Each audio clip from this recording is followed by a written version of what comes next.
This week, a bunch of our colleagues are in Portland, Oregon, testing the new Dodge Challenger Hellcat edition. That's that 707 horsepower monster that they've just released. James Davidson and I, on the other hand, well, we're stuck in Ontario, but that's okay because we've got some time with this Hemi-Orange Challenger Shaker Edition. We're gonna go out and see what kind of fun we can have on the roads with this thing, and hopefully he won't do too much more of that.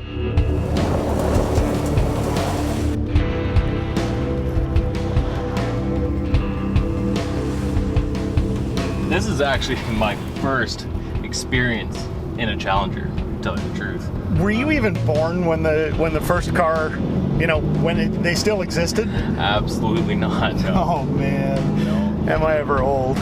Back in those days, I think they built the Challenger in sort of this body style. I think they built it until 71 or 72, and so that would have made me 4 or 5 years old.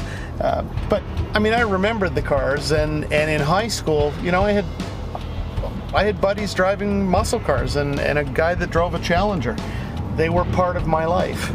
Well, this is the new Challenger. It's probably, with all the American muscle cars out there, it's probably the closest to the old ones. Oh yeah, you know what, Camaro, you can see it. Mustang, same thing, you can see late 60s. This, if you transported some dude, 35 years, he'd look at it and say, that's a Challenger, or it's a Cuda, or, one or the other. We all know that the American muscle cars can go in a straight line, but really, how do they handle on the track? Well, I don't know. Ralph Gilles has promised that the Hellcat is going to be a full-on track weapon. My gut feel is they've aimed it at the Z28 and it's going to kick butt. So, you look at guys that are a little bit older than me, the guys that are in their early 50s, who were the ones that were driving Challengers when I was in grade 10, they were in grade 13. Those guys are the guys that are buying these cars up like crazy. And yeah, because usually they couldn't afford it back then. That's right. Or they had one, but it was a beater, and they've always wanted to recreate the lust they had for their teenage car. Makes them feel younger, right? Yep. And let's face it, we all listened to the music we had when we listened to when we were in high school, but a lot of those guys, they're not into outright performance. If they can still sell this car with just, and I'm saying just very lightly, 375 horsepower in what is essentially a very large car, that's telling me that these guys don't want necessarily to go fast. They want the look, they want the package.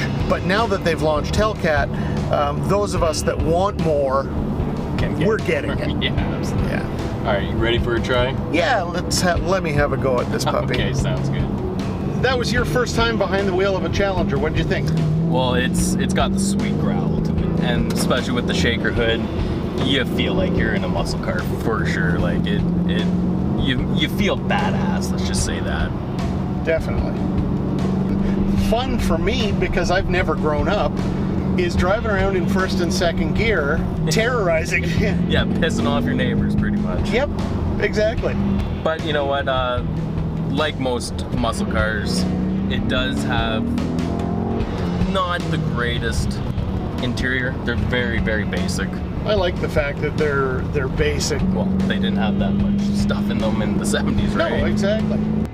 We may not have recreated Vanishing Point today, but we had a hell of a lot of fun in this Shaker Challenger. I think, though, now we should probably make like Kowalski and get the hell out of Dodge.